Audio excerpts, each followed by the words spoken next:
We welcome in our NBA reporter, Brian Windhorst, who joins us now from Tokyo. And Brian, listen, Drew makes very good points there. They just came together. Timing is certainly not helping them. People could say we're overreacting still, though, but it is the first time the American men have lost a game at the Olympics since 2004 in Athens. It is a big deal. So what's the biggest problem to come out of that loss? Well, Sage, as you mentioned, 7 points up with 4 minutes to play. That is a game that the Americans must close. And certainly they have challenges, but their talent level is unmatched in this tournament. You know, Kevin Durant was in foul trouble in this game, and that definitely was an issue. But when Durant went to the bench, they brought in Jason Tatum, an All-NBA player. And so part of the issue that we're seeing here is, yes, there's cohesion and chemistry issues. Yes, there's lack of togetherness, and they haven't had the reps. We don't have guys who are not rising to the occasion. We have a lot of talent on this team. And I have to say, they have lost 5 of their last 8 games dating to the 2019 World Cup. There's a lot of excuses. Many of them are legit, but there's no excuse for that performance, and they're going to have to start playing better individually immediately. Yeah, so I want to build off that because it's one thing to get beat up in some exhibition games, which were still concerning, but then there's this. And when you say guys really aren't all in, why? Well, I just think it's a comfort level issue. And, Greg Popovich has changed the way he's constructed the roster from 2019 to 2021. He went through a game plan yesterday where he started with basically 2 of his big men, Draymond Green and Bam Adebayo, in the starting lineup. And I understand why he's done that. It makes, strategy sense, but it's not working. And you can see the players are not comfortable. And the other thing Greg Popovich is doing is he really wants them to play international style, frankly, San Antonio Spurs style basketball, where you share the ball, move the ball around the perimeter. And that is a beautiful game. It is also something that takes a long time to develop. And when you see guys like Damian Lillard passing up open shots in close games in the fourth quarter, which is not who Damian Lillard is and never is, you can tell that they're not comfortable. So steps need to be taken for them to get back to who they are, and that's got to begin against Iran on Wednesday. And again, the time issue is totally legitimate. The finals just ended, playoffs just ended, everything backed up because of COVID. It doesn't matter now, though. We're less than 2 days away from their next game, so they got to move on. It's against Iran. What do the next couple of days look like for Team USA? Well, they didn't have a practice today in Tokyo, so they'll practice tomorrow. They just needed some rest. But here's the thing. They still have control of their destiny. Nothing is lost per se. If they win the next 2 games this week, they will advance to the medal round. But I have to say, Sage, they need to not only play well against Iran, but they need to kind of blow them out. And the reason is because they now are facing a situation where point differential is going to matter. They're going to be out of position moving forward. And the Czech Republic is on Saturday, and I'd like to tell you that they'll win that game and be fine. But the way this team is playing right now, I can't assume a win over a team like the Czech Republic. And so they need to play well against Iran and run the score up to give themselves a cushion, because they might end up needing those points as they try to move into the next round. That's the thing. It's not just wins and losses. It's point differential during these group stages. Brian Windhorst, man, this feels a lot different from the Dream Team days just a couple of years ago, doesn't it? Thank you for joining us. Play. The USA was a juggernaut, and they made you play their way. They were led by the Stars, which is the point Max was making, to his credit. Now, instead of forcing the Europeans to play their way, the Europeans have forced Team USA to play their way.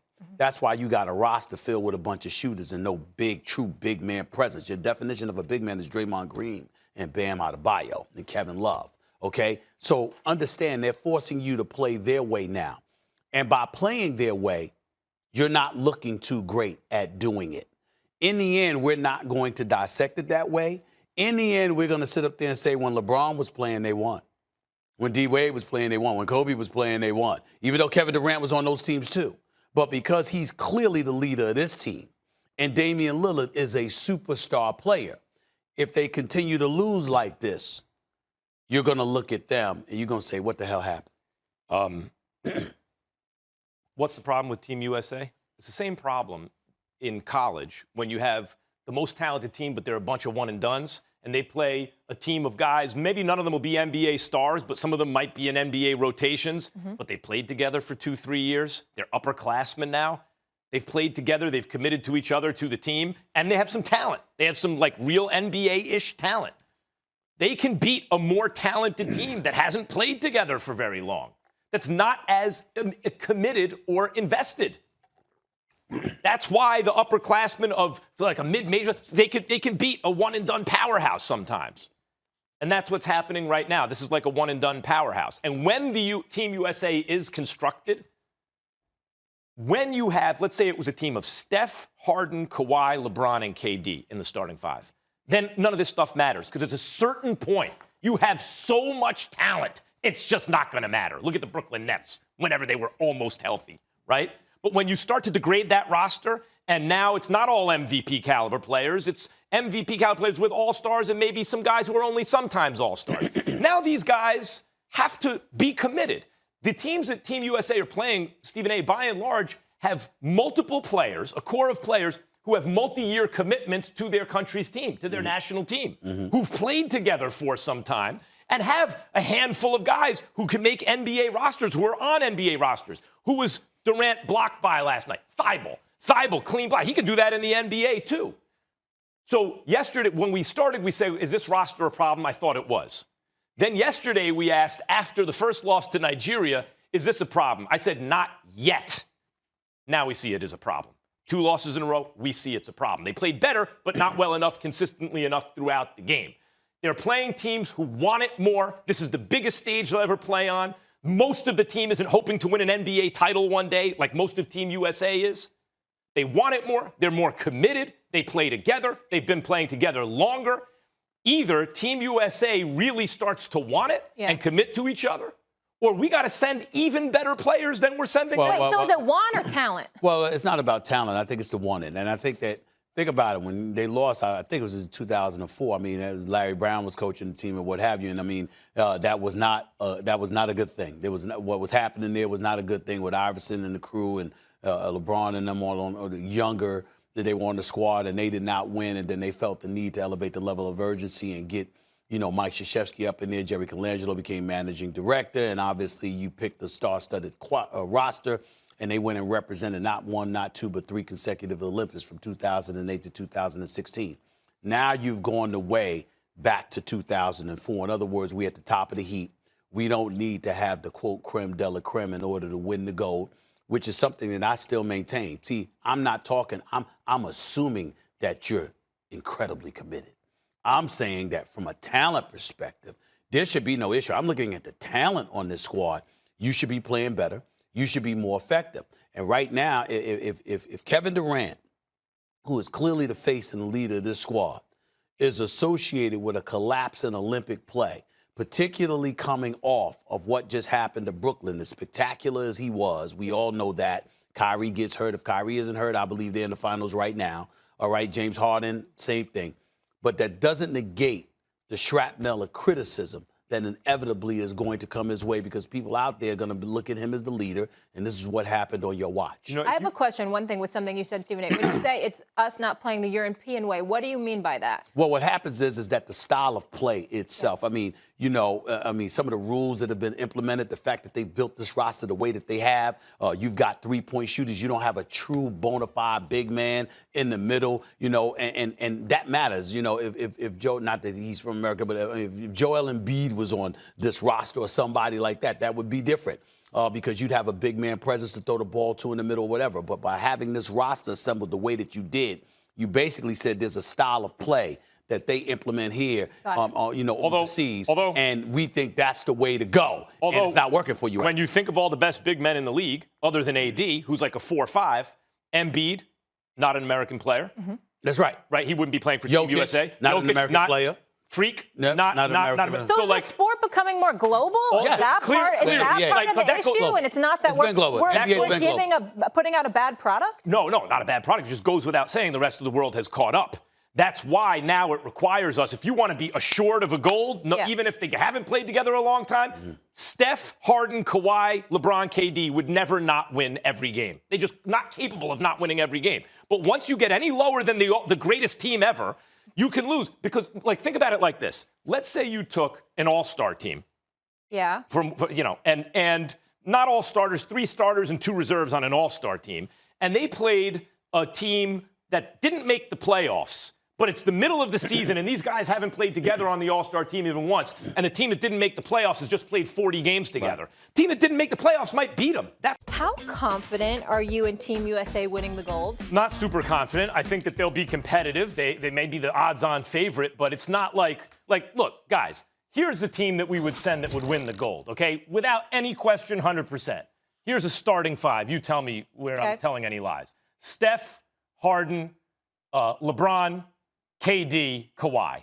Mm-hmm. There's no way to beat that team. By the way, Damian Lillard and AD off the bench. It would crush everybody. And that's what we used to do when we finally started sending our pros. We're like, look at us, we're the best in the world. And then in '88, we sent, Charles Smith and Stacey Augmon and Dan Marley, good players, but not our very best players. And we lose. Then we got serious and made a dream team. And then again in '04, Okafor and Steph Marbury and Sean Marion, nice players, but in their day they were good, but that wasn't our best squad, and we lose. Now, I get it. Guys are aging. They've played for Team USA a lot. They want to rest. I'm not saying, hey, LeBron, you need to play. I get it. But this is what happens when you start sending your kind of third-tier team. You could wind up losing. This is the kind of team that can lose in the Olympics. Well, it could lose, but am I confident they will not lose? Yes, I think they'll win. But I will say this. Listen, I'm very fond. I like Kevin Love, but what is he doing on this team? He played 25 games last year. A couple of years ago, how many games did he play? He played 22 games. Last season, he played 56 games. I mean, he's missed a lot of games over the last couple of years, and I'm just wondering, I know he could play, I know he could shoot, but when you miss that much time, I mean, don't you need to focus on your NBA career, even though it's only a couple of weeks in the summer, overseas or whatever? I mean, but don't you need to focus on playing here, and being healthy enough to play? That would be my only thing in regards to that. But am I confident that men's USA basketball can win? Yes, but here's the thing. And this is a weird kind of thing for me to say because I'm obviously, I'm a black man first, but I'm an American and I'm proud to be an American citizen. I'm patriotic in that regard. I kind of like the idea of it being up for grabs. I kind of like the idea of it being a challenge where we don't stack the deck per se. I kind of like it because we've already done it.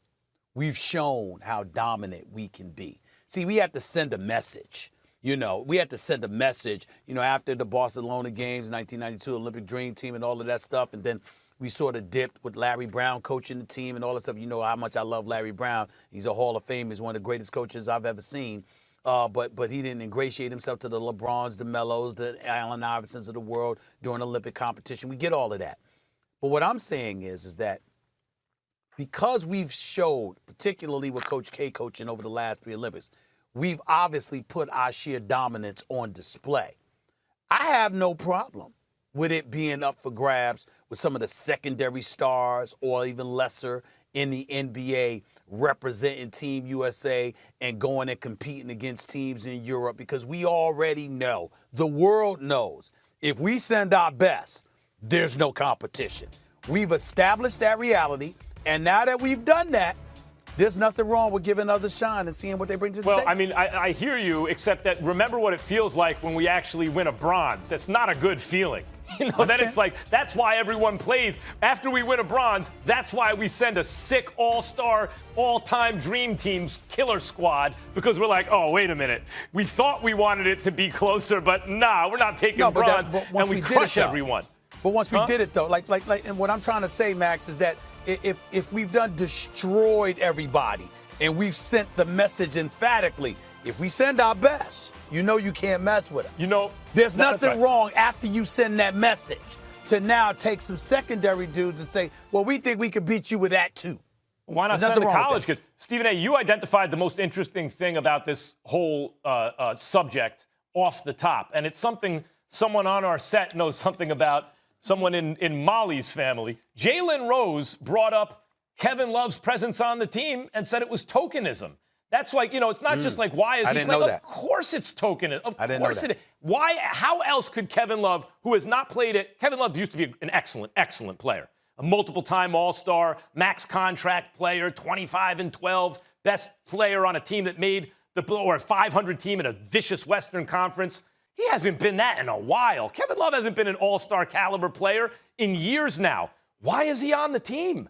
Like, that's what I mean. When you start, maybe he wants to showcase himself and maybe he gets traded or something. But if you want to do what you're saying, hey, let's give some other guys a shot, then put together a team that is actually our next level best player. And only with respect to that. That is what I said. That's I'm saying, but that's not what they did. On the team. But that's not what they did if Kevin Love's on. That's my point. That's my point. I did say Kevin Love, what's he doing on the team? Now he's been injured. It's not like he's been on the court and he's a scrub. He's been injured. He hasn't played. Sure. I'm just saying that because you haven't played so much, your primary responsibility should be getting back healthy and playing back in the NBA as opposed to representing Team USA. But again, I don't mind. I love the fact that Bradley Beal is going to put his skills on display. Jason Tatum's going to put his skills on display. You got Damian Lillard and these boys. These are stars. And these are stars. Our primary, you're right. I don't think you need the LeBrons and KDs of the world to win this. Kevin Love's primary responsibility should be to get healthy to play for his team. And Team USA's primary responsibility, putting the team together, should be to get to whether or not LeBron goes or the very, very best players go, to put a team together that they think will win, not worry about getting one white dude on the team to make sure there's some representation. And I totally agree with Jalen about that.